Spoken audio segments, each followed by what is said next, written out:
jumping spiders are often described as really easy, low maintenance, beginner friendly pets. And in many ways, I guess they are, but there are a few things that, in my opinion, they don't really like. And from speaking to many people in the hobby, they don't realise this, which is why I think this is an important video to make.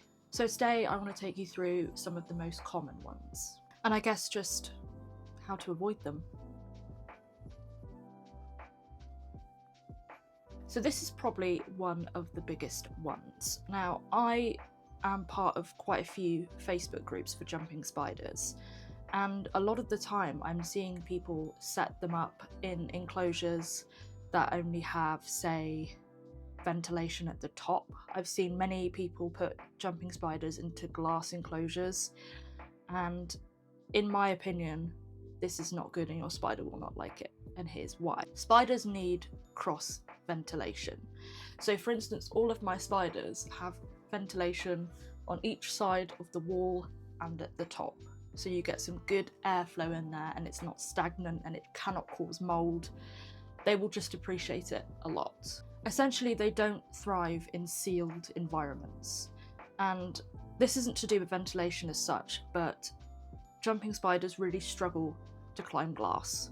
So whenever I see an enclosure that is absolutely beautiful, and then I see no webbing or anything attached to glass walls of an enclosure, I often worry that they could fall and their abdomen could separate, which nobody wants. That's truly awful.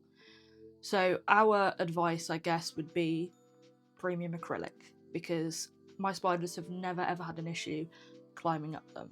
It is also easier to add ventilation to premium acrylic than it is to glass. So I've seen, again, in these groups, a lot of people asking what they should do in terms of when their jumping spider is tucked away in their hammock for weeks or their molt is in progress. People ask this a lot, and it's a really good question. And the answer is, do not disturb them. They're doing something that makes them incredibly vulnerable and, in their minds, at risk. It's the most vulnerable position they can be in, and they don't know if there's any predators around. Obviously there isn't in captivity, but they're not to know that. They're incredibly intelligent and they do everything they can to thrive and to survive. So if your jumping spider is molting, leave them. Make sure that the temperature and the humidity is at optimal levels, and that is all you need to do. Sometimes I think the best care is just leaving them be and letting them do what they need to do. So another thing that I get asked a lot is whether you can force handling on a jumping spider. And the quick answer is yes, but should you? No. Jumping spiders don't need to be handled. When they're out in the wild, I mean, I've heard some people handle them, but day to day, that's not part of their routine. They don't need to be handled. So force handling them really isn't necessary. And it's important to say that some tolerate handling well and some don't. So if you were to handle one that isn't really good at tolerating it, chances are you may get bitten because they may feel threatened or cornered. So definitely don't force it, because if you get bitten, that's going to put you off, but it's also going to scare the spider, and that's not fair on that. But also, if you force interaction, that's where the stress comes in. I guess I just said that, but if you force handling on a new jumping spider that you have, it could scare them away and they'll never want to come out and explore because they see you as a predator. And not necessarily you, but your hand. Because when they look at you, they're looking at you as like a big object. They're not seeing you as a human, as a person. At least research doesn't suggest that at the moment anyway. So it really is just best to let them explore you of their own accord. I guess they should always have a choice. Now, I've seen a lot of things online about gradual exposure to you, and I don't see any issue with that as long as you're not getting them out of their hammocks and you're not disturbing them and you're not forcing them in that way. Sometimes, if they're out at the front, if you get a soft-tipped paintbrush and just gently just, not poke them, that sounds a bit aggressive, but just gently, I can't even think of the word, just tap, there we go, just gently tap them to come out, and then just put your hand near them. See what they do. But don't do that every day, just do it gradually. I mean, before I even do that with a new spider, because I do have a new one, I will have to introduce him at some point.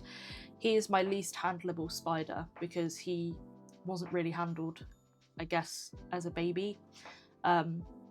Which I do believe there is a slight correlation there. However, I do believe that all jumping spiders are just completely random, and some may like it and then molt and hate it.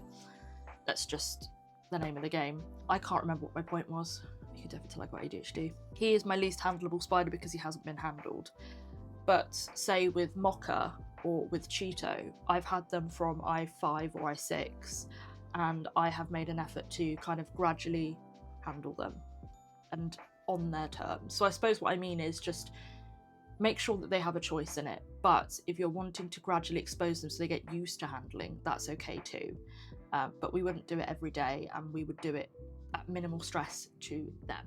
So this is one thing that I am very picky about, and that is the enclosures that I have seen. And honestly, it's usually with beginners, so this isn't a judgment, this is just our advice to beginners, because we started somewhere and our first enclosure for the first week of having Pixie was awful. Even though we'd researched it, we were trying to get all the bits together, and then we had a delay, so not everything arrived in time. It was meant to, but something happened anyway. Regardless, one of our pet peeves, I think, see what I did there, is when you have like an I6 jumping spider, so really, really small, in a massive enclosure that has no enrichment in it. We are sticklers for this, because you have to remember that whilst they are in captivity, they still need enrichment. They still need things to do because they are in a simulated environment. And you want to make sure it's as close as you can get to their natural environment. So all of our enclosures have cork bark, they have artificial plants. Ledges you're not going to get, it's not really a simulation of what they would have outside, but it's something to perch on, something to climb on. So it acts kind of like branches, I guess, of plants and trees and things, but it's still enrichment regardless. And when I see these blank enclosures, I do sometimes have to comment and just say you may want to put something at the top. So we have some rope, some magnetic rope that goes along. I've seen some people do like laddering, I've seen like webbing go up the sides. There's so many great enclosures. I mean, the majority that I see online are really, really good. I don't have any feedback, but there's even been some enclosures where the bottom is bare, and this just, one, is going to do nothing to hold in that humidity, and two, if your spider just accidentally misses a jump off of something and falls, they've got no soft landing. So you have to remember that you can't just have the bare minimum. So you wouldn't get like a rabbit or a hamster, or at least I hope you wouldn't, or even a reptile, and give them the bare minimum. So why should you for a spider? You just shouldn't. If you're going to put all of your time and effort and energy into something, it should always be 100%. And they should be able to thrive in the environment that you've given them. So it is really, really important just to make sure that your spider is enriched and all the conditions are met, because if they're not, your spider is not going to thrive. So this is by no means a criticism. We just like it when their enclosures are full of things to do, just so that they can feel like they're doing something, because they don't know they're in captivity. We do, they don't know. So I think that's just really important, just to make sure they have something to do. So I guess even though they're small, they need structure, is what I'm trying to say. Like the long-winded thing, I guess. So you want climbing surfaces. So we have cork bark, ledges, magnetic ropes. We have little hides, which are really, really cute. Anchor points, again, they can have anchor points on any of the things I just mentioned, because that is how they jump around. They have to be able to pop an anchor point somewhere in order to jump, so you need to give them those surfaces to jump from. And I guess the more that's in an enclosure, the more that they feel secure, and that's what you want. You want the least amount of stress possible. So jumping spiders don't need perfection, and I have touched on this earlier on, but they need consistency. And I've seen a lot of times in Facebook groups or on YouTube or wherever where the conditions of their enclosure are not consistent, and it's important to find out the reason.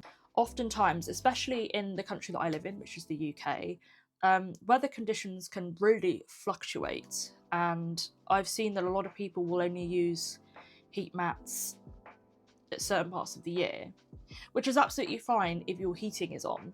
But if you don't have your heating on all the time and you don't have a heat mat and it's a particularly cold day, your jumping spider is going to be uncomfortable, because if you're cold, they're cold. I can guarantee it that they're going to be cold. So we tend to keep our heat mats on pretty much until mid-spring. And sometimes we'll have days in the summer that are quite cold, so the heat mats go back on. So it's important to have those thermometers and hygrometers in your enclosure so you can constantly measure, so you know when to turn those heat mats back on, you know when it's too hot so you can turn them off. It's just really important that you remain consistent in their care for their environment and for them. I don't know why I said it like that, but you get what I mean. You need to make sure, like, consistency is key. That's what you need to do. Which is why when I see enclosures as well that don't have a way of reading temperature and humidity, I often question how they know if the conditions are right. Because if you've got a juvenile jumping spider that still has a few molts left until maturity, how are you to know that the humidity and the temperature are just right for them to molt successfully? It can literally be the smallest thing can make them mismolt. And I've had a few mismolts before and they are heartbreaking. So it's really important just to make sure that you've got something to be able to read temperature and humidity. Also, I think slight changes in their environment do cause stress. I remember when I was living back in my old place, I think I had like a power trip or something, so the heat mat hadn't turned on, and I didn't realise for a whole day. And I looked, and for a spider that was usually kind of jumping around in the enclosure, she was just had her head poked out and she was just looking. She wasn't doing anything. So I looked at the thermometer, hygrometer, and I went, why is it so cold? Checked the heat mat and I was like, right, okay, so that must have tripped as well as everything else turning off. I'm not the sharpest tool in the shed. Whatever the saying is I didn't put two and two together and she was cold for a bit, and it does stress them out and it does change their behaviour. So we just want to make sure that everything is optimal for them, because if it isn't, they can't thrive, and I cannot stress that enough. And I understand that a lot of these things don't necessarily come from bad intentions. It could just be that you're a new spider keeper and you're starting from scratch, and that's completely okay. And I do want to say that everybody makes mistakes in this hobby. I do, everybody does. If you say you don't, you're lying. Everybody has made a mistake or two in this, and that is how you grow, by making mistakes and correcting them. I think the more that we can understand and work as a community, the better our care and husbandry will be from this point onwards. And that is why whenever I see an enclosure that I think is not really that suitable, I won't be critical. I will just make some, gentle suggestions to say, have you tried this? Have you tried this? Because the last thing I want is for anybody to feel like I'm disrespecting them. Because I started somewhere. Everybody that you know in this hobby started somewhere. So it's important not to be judgmental and not to think that you're better than somebody else, because again, I see that a lot in this hobby, just people thinking that they know better than everybody else, when there's still research going on about inverts and about reptiles and everything, and it's constantly changing, like their care requirements, their environmental needs. These things are constantly evolving, and so should we. We should never be stuck in one place when we can just blossom and learn new things and just upgrade things that we already know of, like husbandry, making sure that everything is correct. And just instead of belittling people, just give gentle suggestions and just be kind, I guess. Because I see a lot of rattiness and people being really, really horrible in the comments, and I that's just not a bit of me. That I feel like we should all just be lifting each other up and just supporting each other, but that's just me. That's just how I think it should be. If you found this video helpful, please do consider subscribing and clicking that notification bell, because apparently people are being unsubscribed and had to resubscribe, so make sure that you're subscribed and that notification bell is pressed, and we will see you in the next one. Bye.